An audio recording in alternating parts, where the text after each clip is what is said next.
We see a lot in this passage about God's sovereignty. He chooses Abraham. He chooses Isaac. He's going to bless them, not Ishmael, not with the covenant promise. But what are they required to do? Take some action.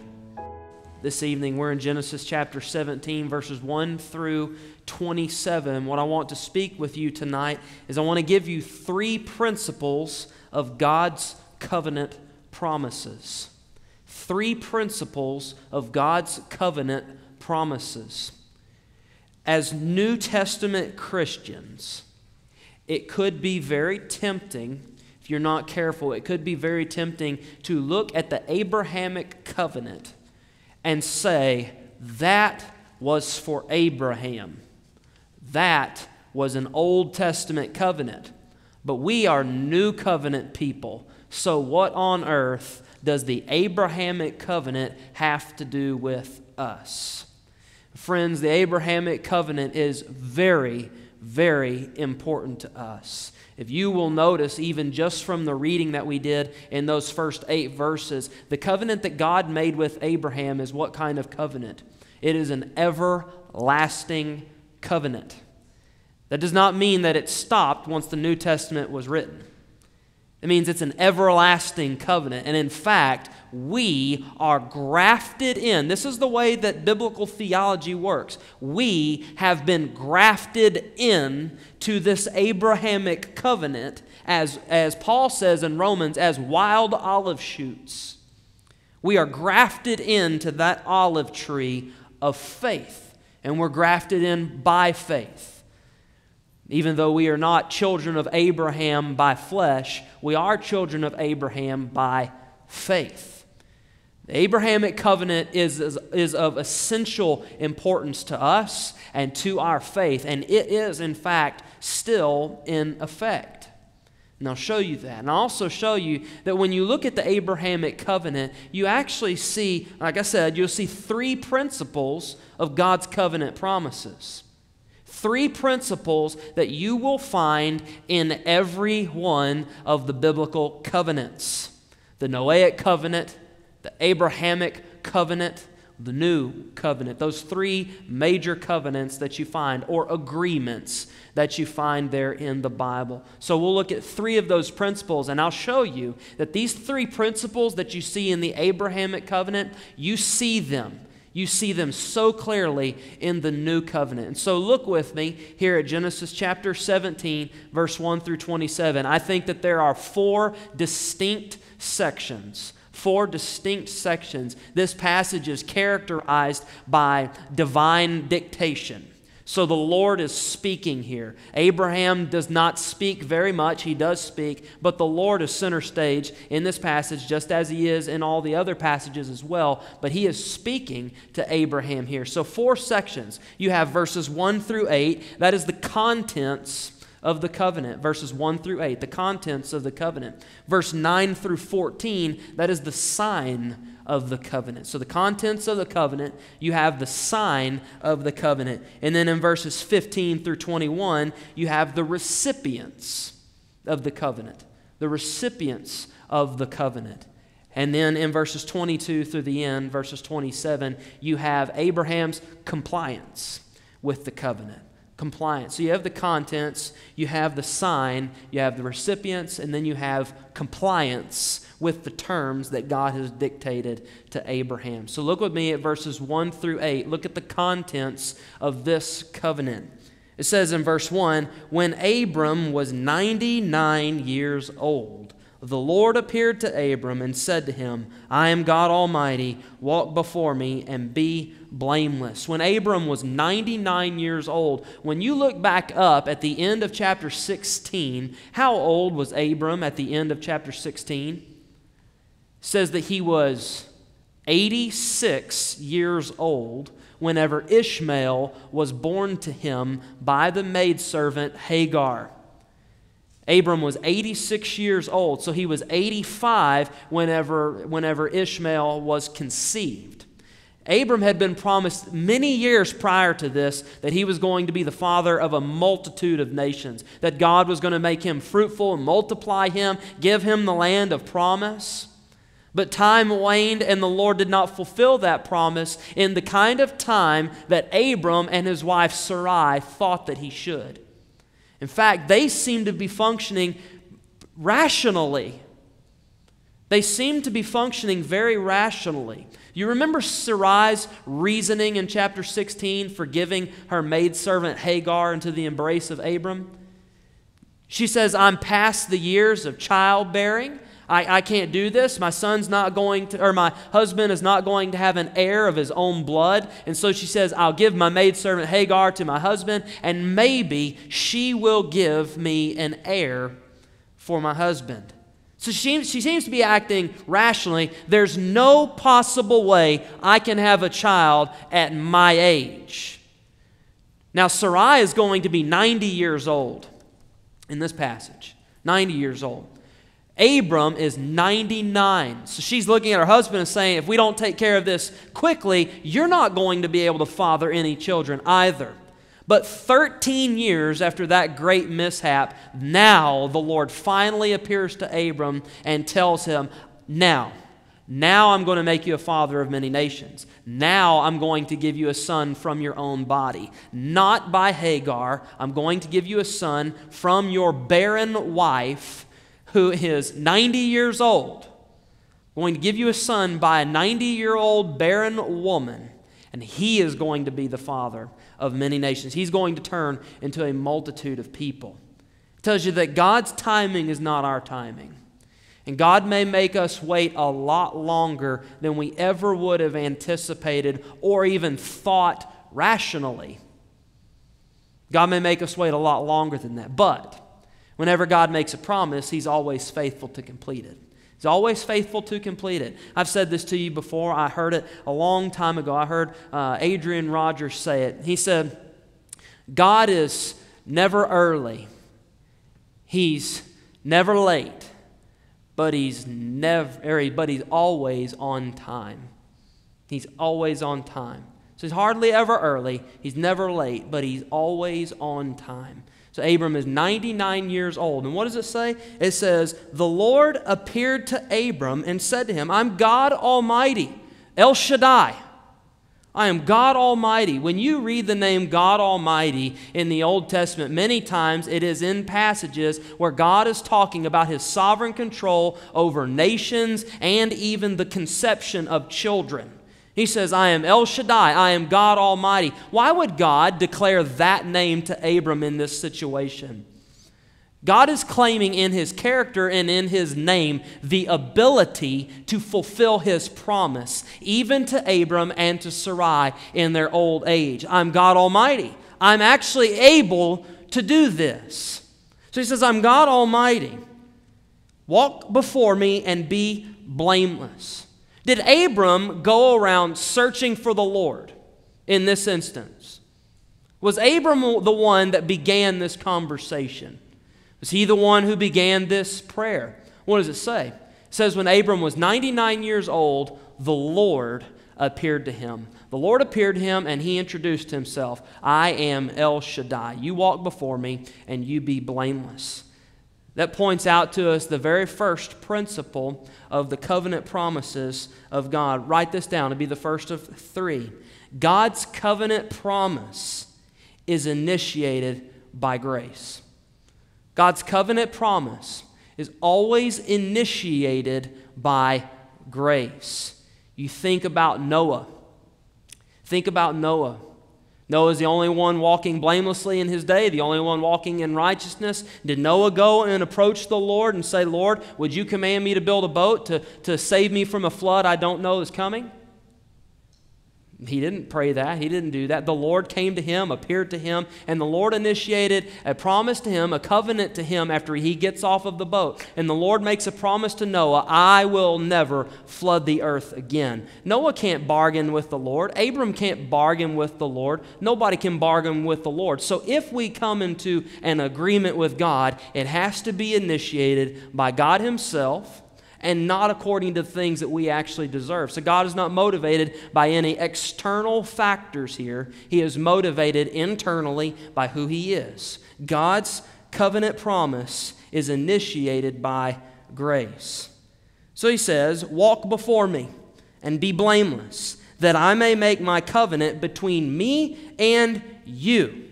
Between me and you. One of the things that's very fascinating when you start to read the book of Genesis, you get this cosmological view of the world. As God creates the heavens and the earth, the Spirit of God hovering over the face of the deep, there's darkness, God calls light into existence and so forth. And you see God addressing all of the entirety of universe, what is not, and calling it what it should be. And then you see God start to narrow his focus down. He creates Adam and Eve. Then Adam and Eve multiply, and you see God, he's concerned about all the people who are on the planet and so on and so forth. And the whole planet goes awry and they sin against the Lord. And the Lord narrows it down to who? To Noah. He narrows it down to one man, floods the rest of the world, and all the people on the earth except Noah and his family have died. Now, when the Lord makes a covenant with Noah at the end of the flood, do you remember what it says there in Genesis chapter 9? When the Lord makes his covenant? He actually makes his covenant not only with Noah, but he makes it with all the humans that were on the boat and all the animals that were on the boat too. The Lord makes his covenant promise to all living creatures. And what was the promise? I'll never flood the earth again.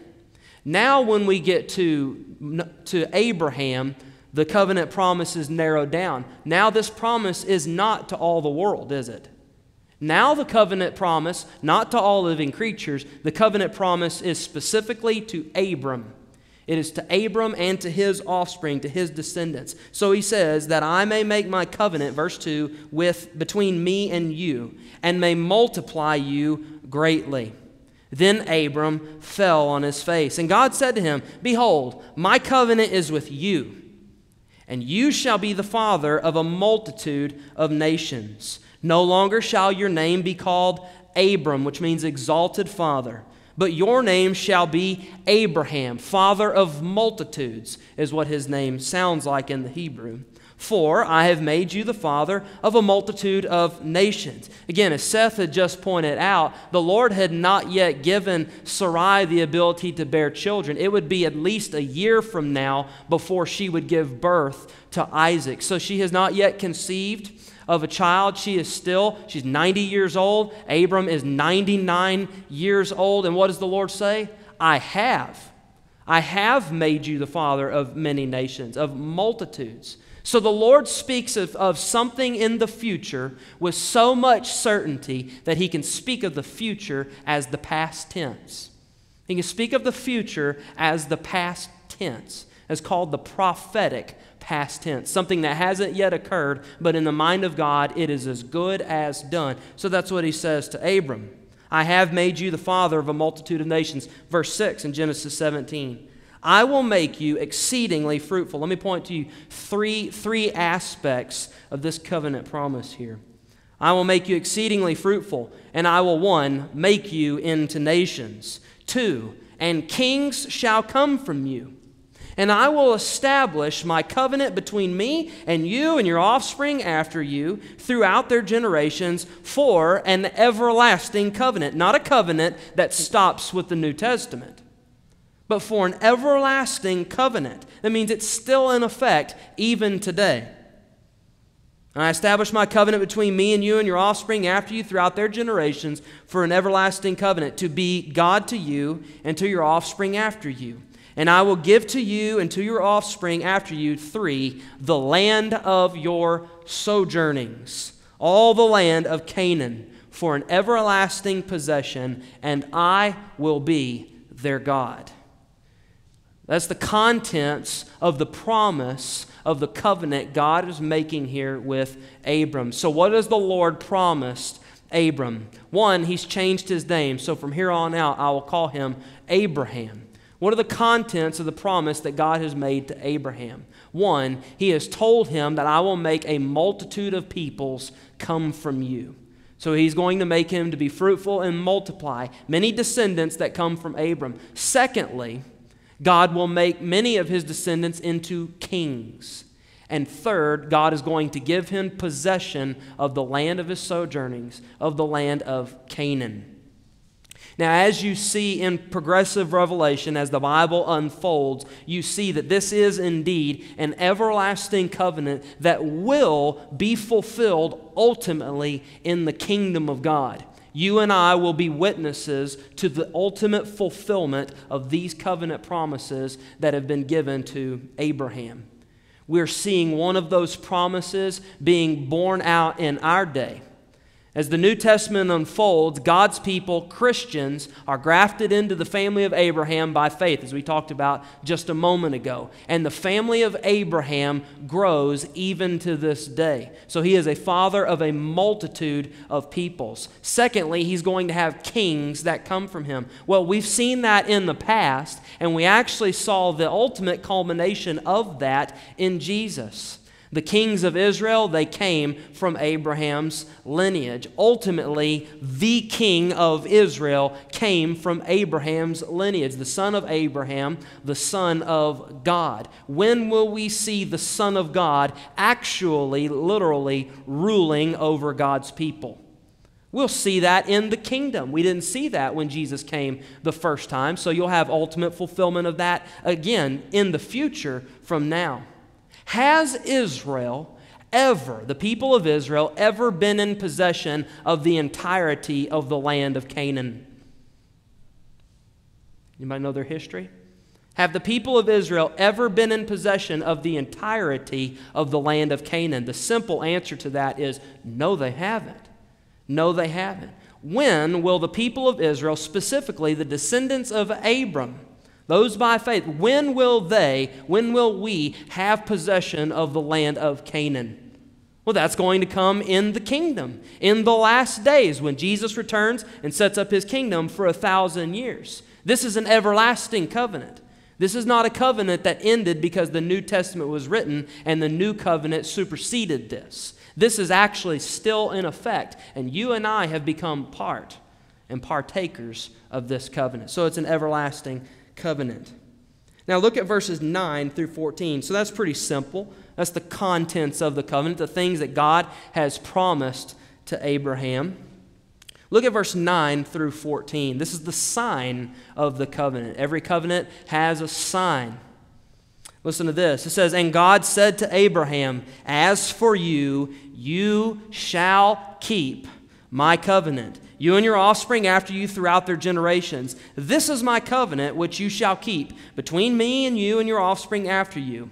Every male among you shall be circumcised. You shall be circumcised in the flesh of your foreskins, and it shall be a sign of the covenant between me and you. He who is 8 days old among you shall be circumcised, every male throughout your generations, whether born in your house or bought with your money from any foreigner who is not of your offspring. Both he who is born in your house and he who is bought with your money shall surely be circumcised. So shall my covenant be in your flesh, an everlasting covenant." We'll stop right there for a moment.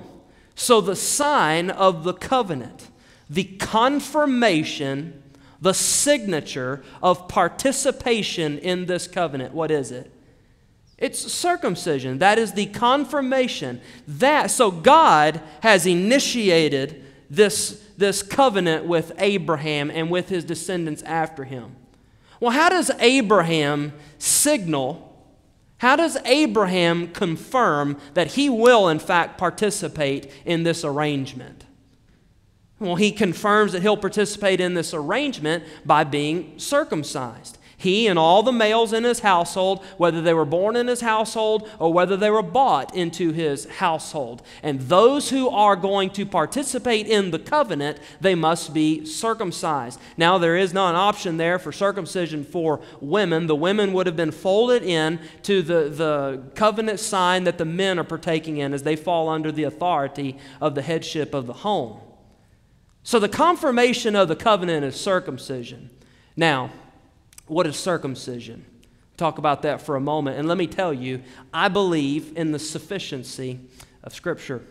I believe in the sufficiency of Scripture, which means what the Bible says is enough. It says that circumcision is the removal of the foreskins from the flesh. So there you have it. That's what circumcision is. So Abram was given the covenant, the sign of circumcision.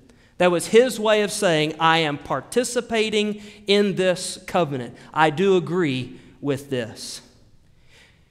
Now, when you see in the New Testament, or you see the Bible rather, I told you that covenants have signs. It's the second principle. It's the second principle of God's covenant promises. God's covenant promise is confirmed by a sign. Each of those three major covenants is confirmed by a sign. In the Noahic covenant, you see, there's actually nothing given to Noah to participate in the Noahic covenant. When God makes his promise to Noah, what does he tell him? He says, I promise you, I make a covenant with you and all the animals in the boat, all the living creatures on the earth, that I will never flood the earth. God has dictated the terms of the covenant, and the terms are for him to do something, actually for him to not do something. And so what is the sign? What is the signature on the piece of paper saying, I will uphold my end of the agreement? What does God do? God writes his signature in the sky. Okay? He puts his bow in the skies. He puts his rainbow in the skies. Now, in the Abrahamic covenant, now there are responsibilities for Abraham and his descendants. So now Abraham and his descendants are having to participate in this sign, in the sign of circumcision. In the new covenant, there is also a sign that you participate in that covenant. Now, that sign is something that is accomplished by God. Remember, the rainbow is accomplished by God. In the Abrahamic covenant, circumcision, that's accomplished by man. But there's a problem with that. The problem with that is pointed out very clearly in the New Testament. It's pointed out practically in the Old Testament, that according to the Abrahamic covenant and then the Mosaic law following after that, when a person has their flesh circumcised, does that do anything for them for the ability to obey the commands of the Lord? No, it doesn't. So you had people in the Mosaic community, in the Israelite community, that were circumcised, but they were greatly disobedient. They might have participated in their flesh, but they did not participate in their heart. Love the Lord your God with all your heart, mind, soul, and strength. And they're looking at all the outward things that they've done to fulfill the covenant. And God says, no, your hearts are far from me. In the new covenant, the confirmation of being in the covenant is not something that we do. The sign of the new covenant, I would say, in fact, the sign of the new covenant is not even baptism. The sign of the new covenant is being born again by the Spirit. It is not a circumcision of the flesh. It is a circumcision of the heart. That's what it tells us there in the New Testament. What does Jesus say in John chapter 3, verse 5 through 7? Jesus answered, truly, truly, I say to you, unless one is born of water and of the Spirit, he cannot enter the kingdom of God. That which is born of flesh is flesh, and that which is born of the Spirit is spirit. Do not marvel that I said to you, you must be born again. That new birth that is commanded right there by Jesus is fulfillment of the command that God had made, the prophetic command he made in Jeremiah 31 and also in Ezekiel chapter 36, when he tells them, there's coming a day where I will make a new covenant with you. I will make a new covenant with you. It's different than the one that your fathers were in. They had the flesh of their foreskin circumcised, but I will change your heart. And I'll give you a new heart, and I'll give you a new mind, and then you will be able to keep my commands. So then every covenant, God's covenant promise, is confirmed by a sign. One thing that is shocking here in verse 9 through 14, I hope you saw that. One thing that is very shocking, who is it that is given the opportunity to participate in the covenant? What does it say?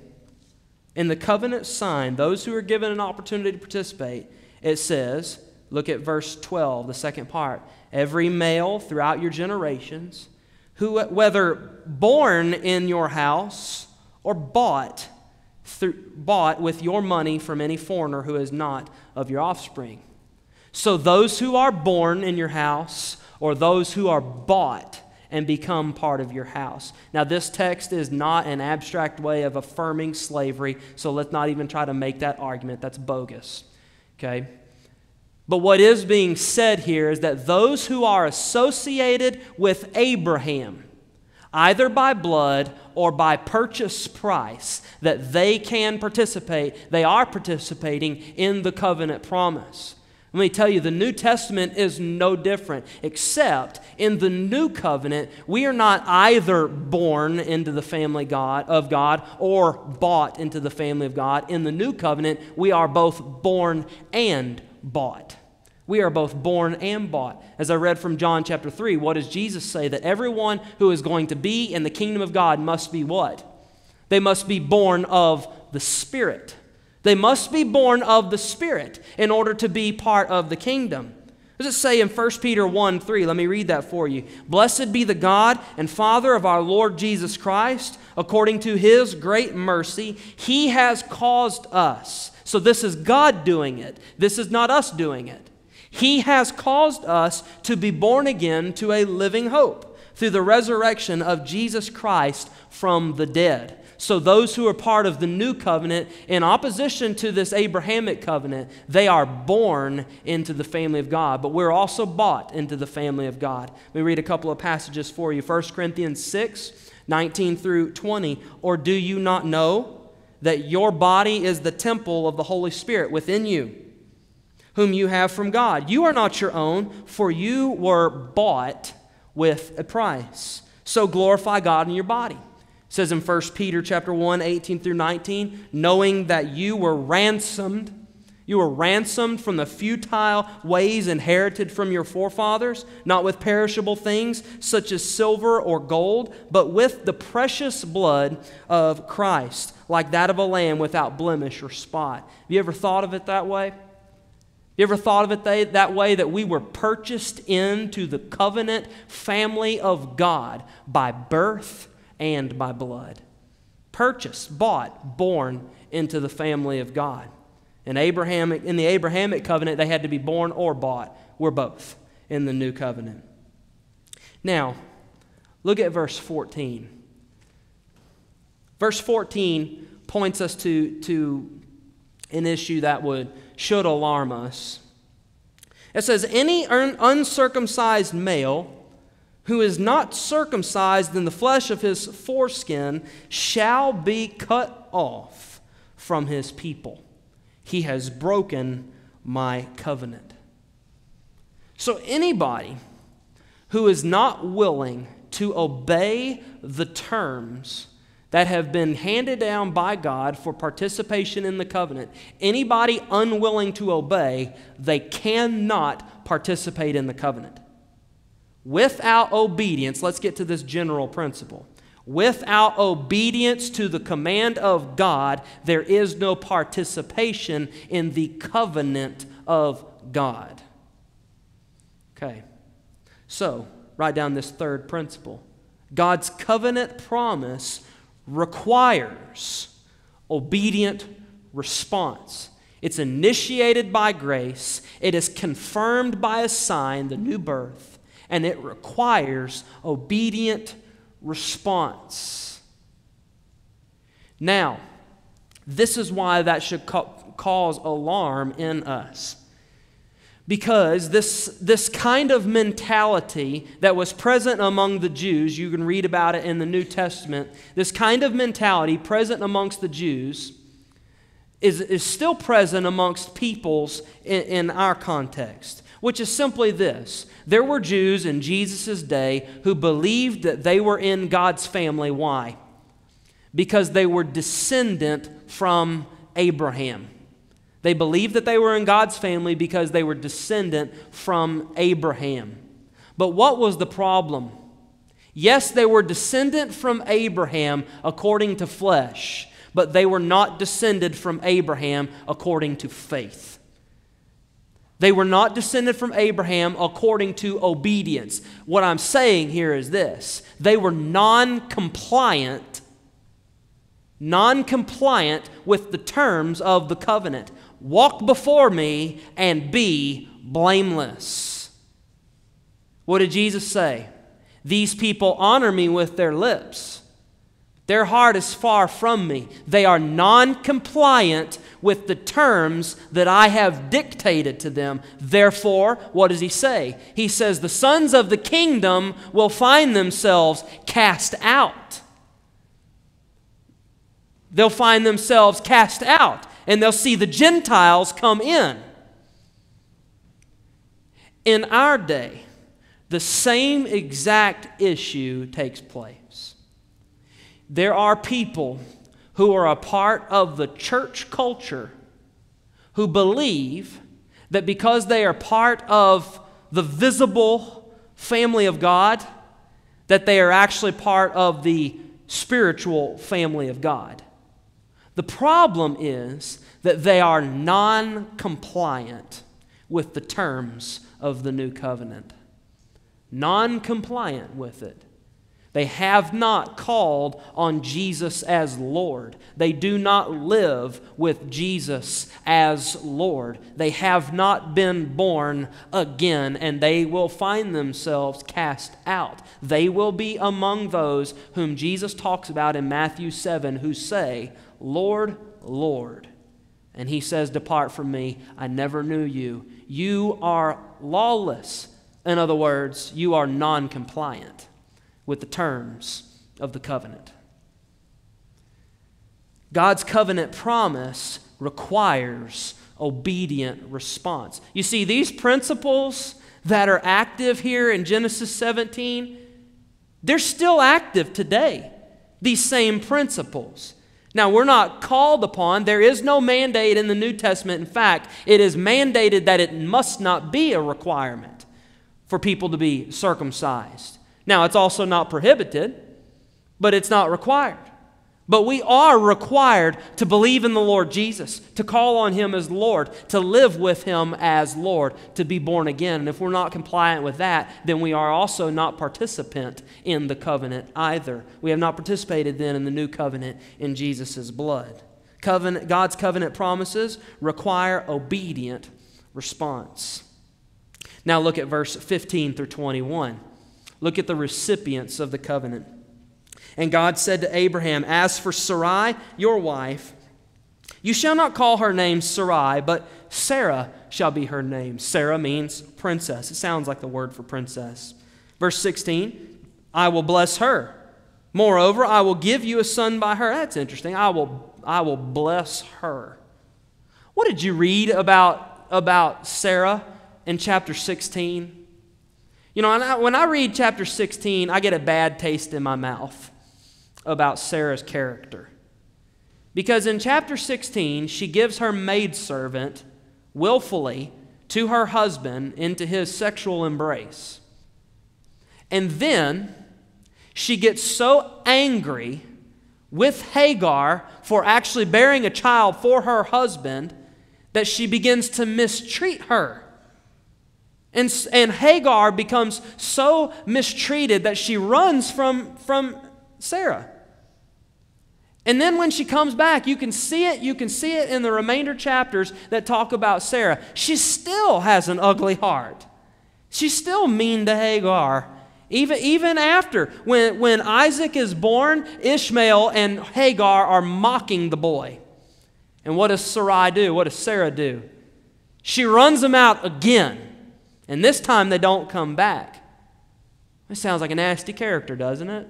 Her and Hagar are two peas in a pod, it would seem. But what does God say here in this verse? He says, I will bless her. That doesn't seem right. That God would bless a sinner. That God would take a sinner and change their name. Even a nasty character like that. Even a man like Abram who handed his wife over into the embrace of another man. He did it too. He gave him to Pharaoh in Egypt. But the Lord says, I'll bless you and I'll change your name. I'll make you into somebody new. Sarah shall be her name. I will bless her. Moreover, I will give you a son by her. I will bless her, and she shall become nations. Kings of peoples shall come from her. Then Abraham fell on his face and laughed and said to himself. You see, at this point, Abraham is still thinking that Ishmael is going to be the one who receives the promise. That's what he's going to argue with God here in a moment. He doesn't believe Sarah is going to have a child. He didn't laugh that God was going to bless him. Oh, yes, of course, God. Of course you're going to bless me. And then he says, Sarah's going to have your child. Then he laughs. Falls on his face and he laughs and said to himself, shall a child be born to a man who is 100 years old?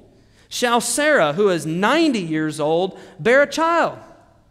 And Abraham said to God, oh, that Ishmael might live before you. It still hasn't entered into Abraham's mind until just now that God would actually give him a son by Sarai, or Sarah now.